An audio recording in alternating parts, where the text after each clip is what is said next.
আমরা সব সময় বলেছি যখন যেখানে চুরি হয়েছে এত বছর ধরে আমরা এটা মেনটেন করে এসেছি যে সেই কিন্তু কালীঘাটের দরজা ঠকঠকানো মানে ঠকঠক করা উচিত।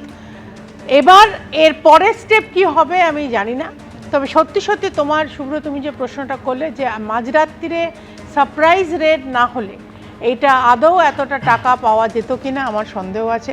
আর সবচেয়ে বড় কথা হচ্ছে যদিও ওখানে একটা কোয়ারি আছে মানে পাথর কাটার খনি আছে, সবই আমি মানলাম যে ওখান থেকে টাকা সরিয়ে, কিন্তু এত টাকা বড় লোকের বা জমিদারদের বাড়িতেও এত টাকা লুজ রাখা হয় না।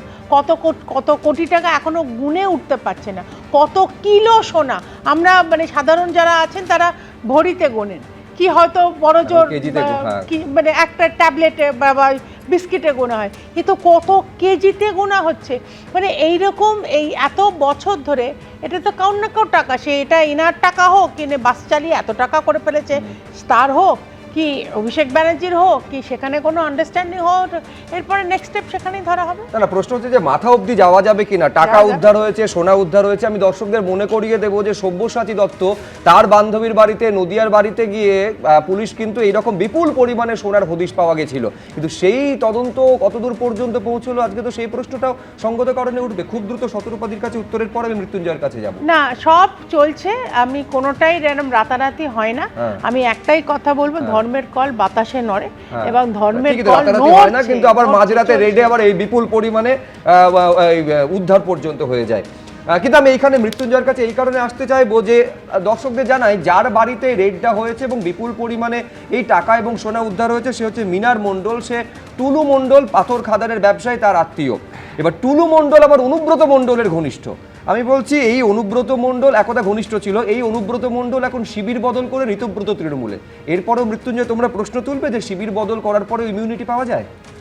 না, আমার একটা সহজ সরল প্রশ্ন আছে, মানে একদমই সহজ সরল প্রশ্ন, যে অনুব্রত মণ্ডল যে ওই বালিশের দলে গেছে বা চাটনের দলে গেছে, তার জয়নিং ফিজের টাকাটা সেটা কি তার নিজের খুব কাছের লোক টুলু মণ্ডলের বাড়িতে এখানে রেখে দিয়েছিল? এবার এই যে টাকাটা এখন উদ্ধার হচ্ছে, আবার মানে যারা জয়নিং ফিসের জন্য টাকাটা দিয়েছিল, মানে ওই ভারতীয় জনতা পার্টি ধরুন দিয়েছিল তাদের বি টিম হিসাবে বা ডিটেনশন ক্যাম্প হিসাবে, যে তৃণমূলে যাওয়ার জন্য।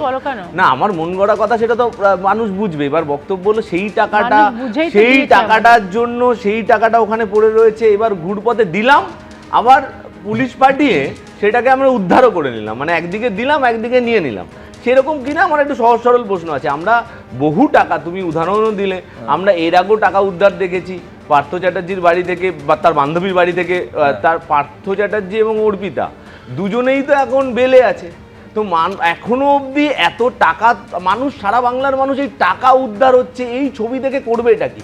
আমরা যারা রাজনৈতিক সচেতন তৃণমূল কংগ্রেস করি বা অন্য রাজনৈতিক দল, ছবিটা দেখানো দরকার, তার কারণে এই বিপুল পরিমাণে টাকা একদিন বাস্তবের বাড়িতে পাথর খাদানের ব্যবসা একেবারে রাজকোষে ডাকাতি হয়েছে, এবং সেই টাকাটা এই টাকাটাই কিনা সেটা তো মানুষকে জানাতে হবে। বক্তব্য হলো তোমরা একবার না 100 বার দেখাবে, একটা জায়গা থেকে উদ্ধার হলে সংবাদ মাধ্যম দেখাবে না, কারণ আমার প্রশ্নটা সেখানে না, কিন্তু সাধারণ মানুষের তো একটা ইন্টারেস্ট থাকবে যে এই ছবিটা দেখার পরে তার উপর আইনানুগ কি ব্যবস্থা হলো, তাকে ট্রায়ালের মাধ্যমে কোর্টে নিয়ে গিয়ে সাজা ঘোষণা হলো কিনা। তুমি একটা কথা বলো, এত দুর্নীতির অভিযোগ হয়েছে, ঠিক, আমি তোমার সঙ্গে 100% একমত, আইনানুগ কি ব্যবস্থা হচ্ছে, কিন্তু এই টাকাটা এইভাবে এলো কি করে সেটা গত 15 বছর ধরে তৃণমূল কংগ্রেসের সদা জাগ্রত সরকার এবং প্রশাসন করছিল। তুমি একটা অভিযোগ করছো, তুমি একটা অভিযোগ, এত চেঁচামেচি করলে হবে? একটু গণতন্ত্র একটু দেখান না, আপনারা তো জিতেছেন, একটু গণতন্ত্র দেখান না, স্টুডিওতে দেখান, রাস্তায় দেখাবেন না, এখানে দেখান, স্টুডিওতে দেখান। আচ্ছা শুভ্র না থামালে বলতে পারবো, তাহলে সবার বেলা আমি মাঝে মাঝে ঢুকে এরকম বলতে থাকবো।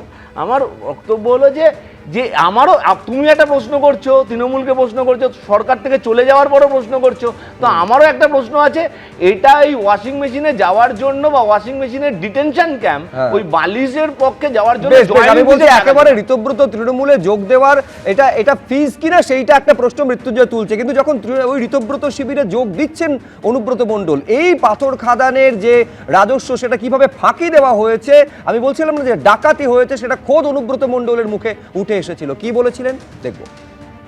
আমি জেলে গেলাম কেন? চলুন। কি জন্য জেলে গেলাম? কার জন্য গেলাম? অভিষেক ব্যানার্জি। অভিষেক ব্যানার্জি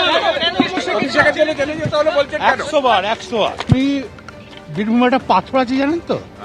পার ডে 3.5 কোটি টাকা আমি জমা দিতাম রেভিনিউ। সরকার সরকার পেত ওই পাথরের জন্য। সেটা হয়ে গেল 40 পার ডে 40।